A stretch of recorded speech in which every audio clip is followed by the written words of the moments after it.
Hi, you're watching a special recorded session on the sideline of World Innovation Forum, Kuala Lumpur 2013. Awani is a proud partner of this forum, and I'm very glad today because I've always been speaking about innovation as a focus on Awani. And one of the key country that we look at is Sweden. And today I have with me Mr. Goran Persson. Thank you so much for making time to be on Awani. You've been here to KL before, but I want to say welcome till Kuala Lumpur.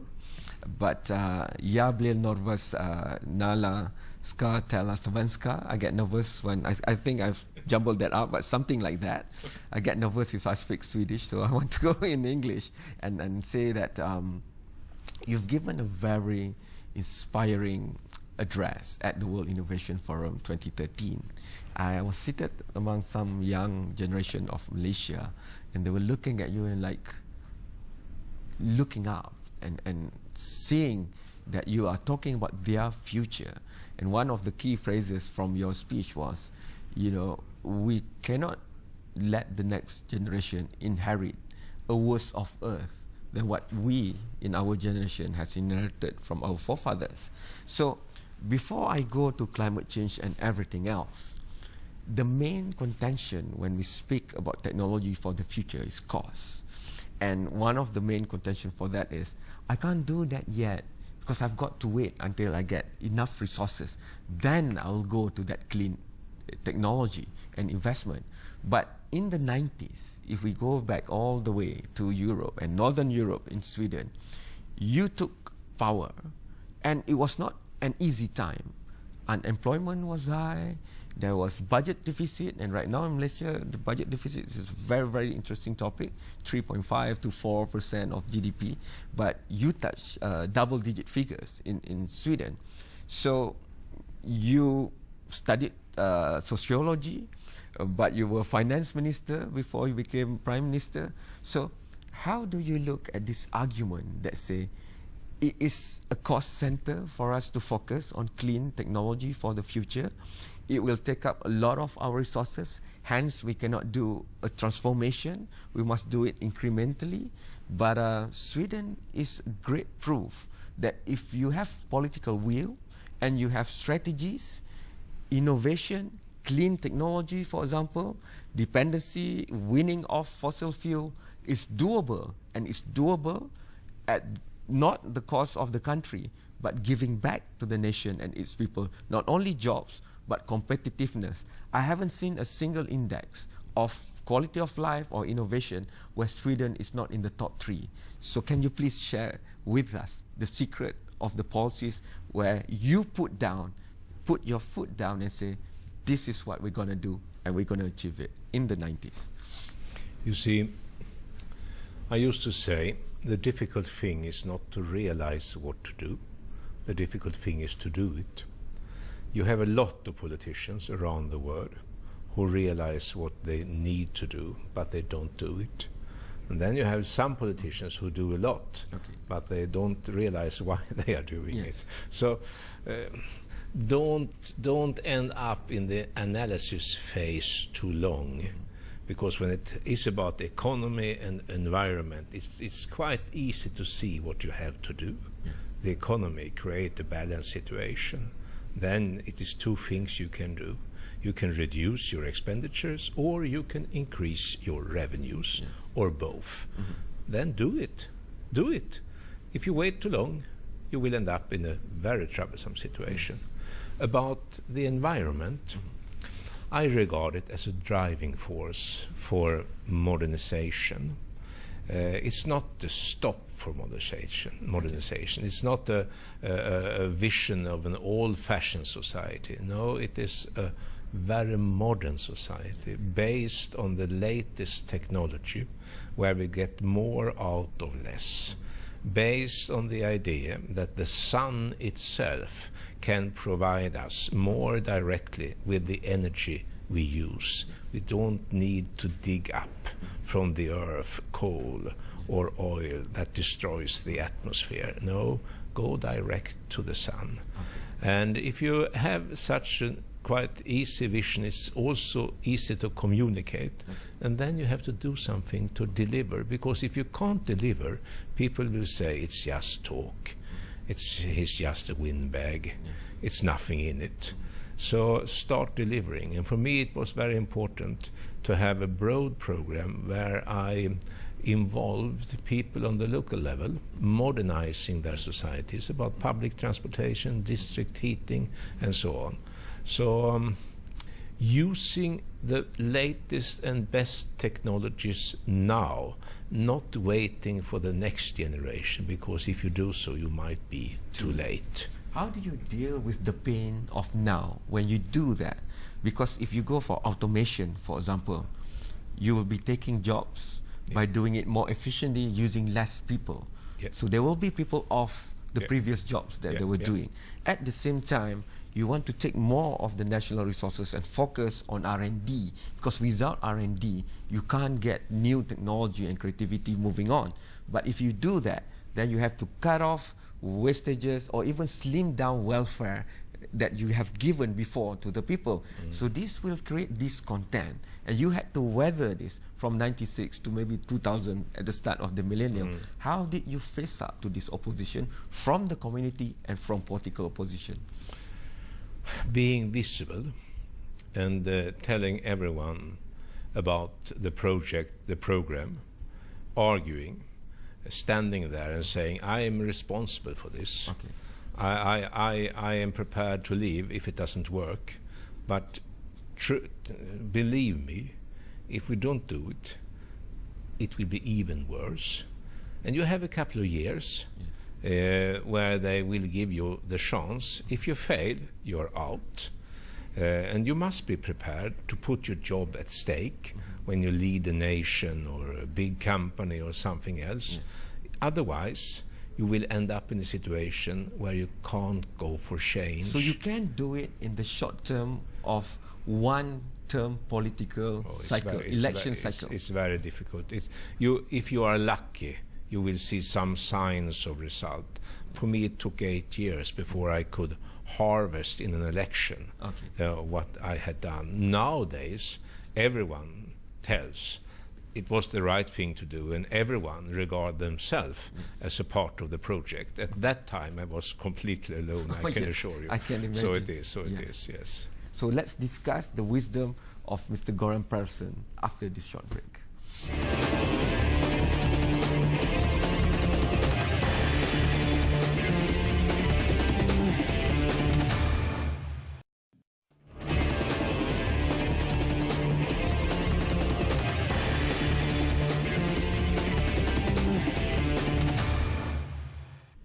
You are still watching a special recording of Agenda Awani on the sideline of World Innovation Forum Kuala Lumpur 2013.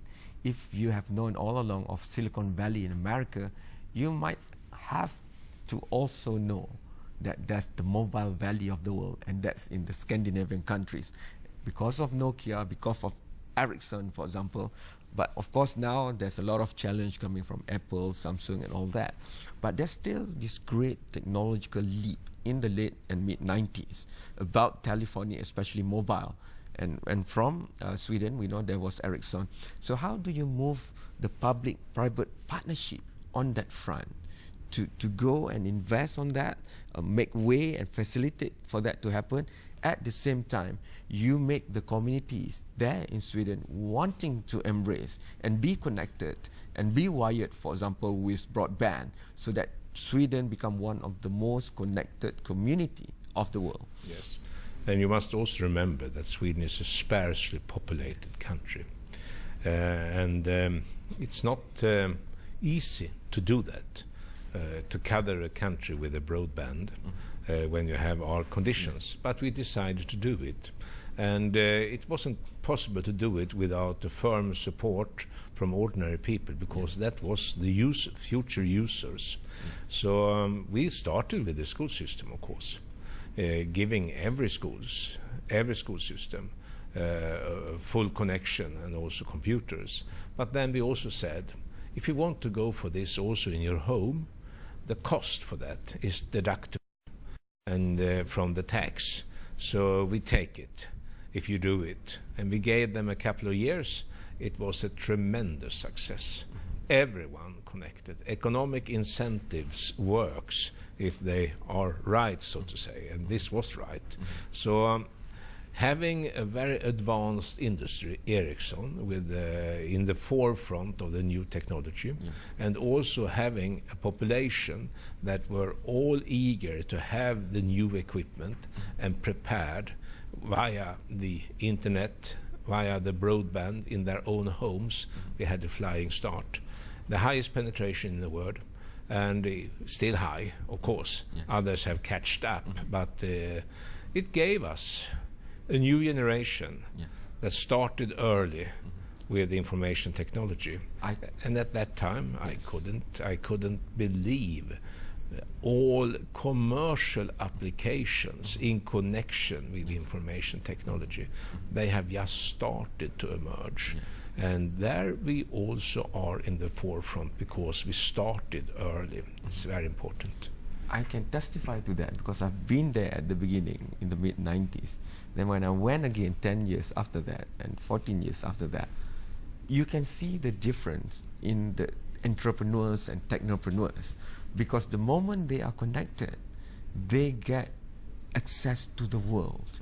And this is so very important to a sparsely dense populated country as compared to Malaysia maybe, because you are connected to everywhere around the world. So the entrepreneurs, even before they become entrepreneurs, when they were studying in universities, were already thinking about, not only do I have to come up with innovation, but how do I make it work and for people to adopt it around the world, for example. So that was great. So how do you see that now, being on the outside of the government? Because sometimes when we sit outside, we can even connect more dots to than when we were there, being involved in the whole thick of things. Because I think that single-handedly was the most crucial turning point for Sweden moving into the new millennium. Perhaps. I will be a little bit more careful, but perhaps you are right. Now, looking upon it from with a perspective 10 years later, it was the right thing to do, no doubt. And the interesting question is, if I try to look 10 years ahead, what will happen? Then it is really difficult to answer. You can just guess. If I had said 10 years ago, for instance, that games in connection with information technology is a future industry, I wouldn't have believed that. But that is obviously what is happening, and Sweden is in the forefront because of the young boys who left the school system on top of everything else. They left the school system already when they were 17 because the school system wasn't challenging enough. They wanted to go directly for this new. So it's a very, very difficult and different society with huge opportunities if we take them. And the impact this will have on the education system, the information technology, is tremendous. Because nowadays the teachers don't have monopoly on information. The students already are informed when they come to the schools. They have studied already. And now they want to have support from the teacher to understand what they have experienced on the internet. That is one dimension. Another dimension is the social activities on the internet. That was nothing we could foresee. It is exploding more or less. It will continue. There I'm a little bit afraid of the personal integrity. We must be a little bit careful there. That is another dimension. Then you have the security issues connected with economic transactions. That is also something we need to take a look into. But it is a revolution going on. It is a revolution going on. So let's talk about that after this short break, because maybe Malaysia not only needs to look at direct funding to R&D centers, but how do you move people and galvanize society? That's the reason why Sweden have paternal leaves, for example. That's the reason why they don't question the quality of higher education despite the high income tax as compared to Malaysia. That's a give and take, and what's to give and what's to take after this short break.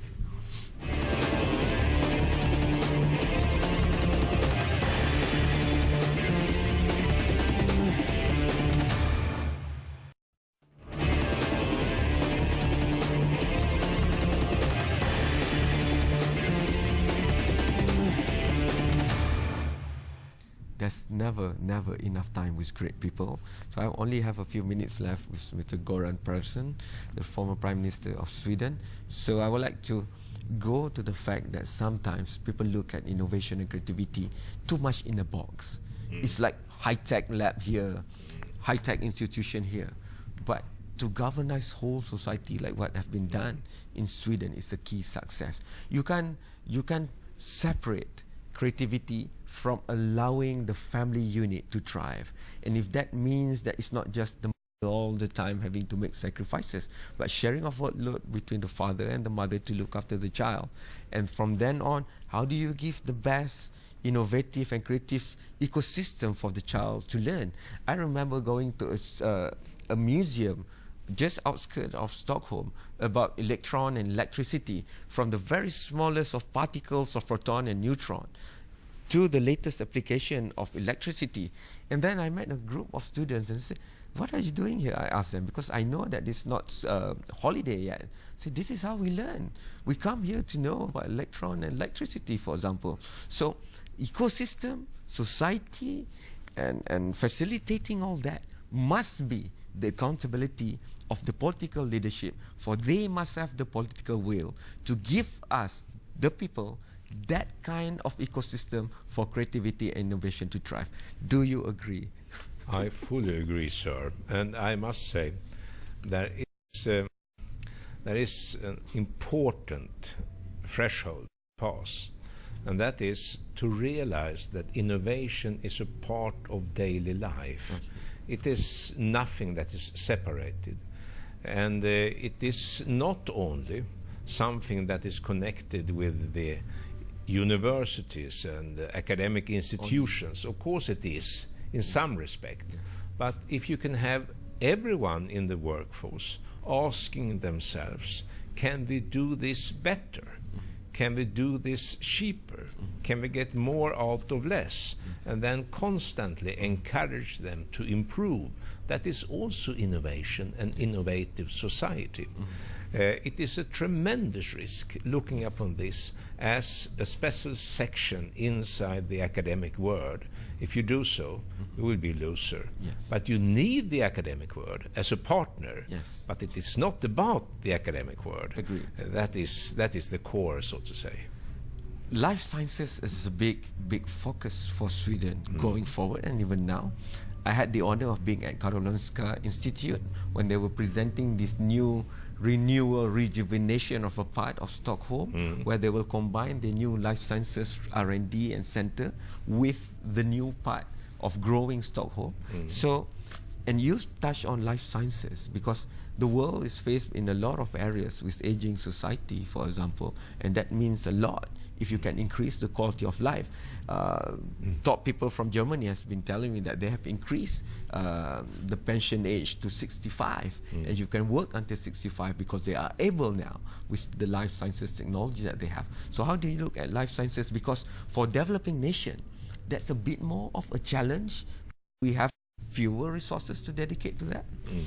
And this is one of the most serious problems we have in front of us, and at the same time one of the biggest successes we have achieved, living long lives, long good lives, healthy lives, but at the same time realizing that that will put pressure on the pension system and on the economy as such.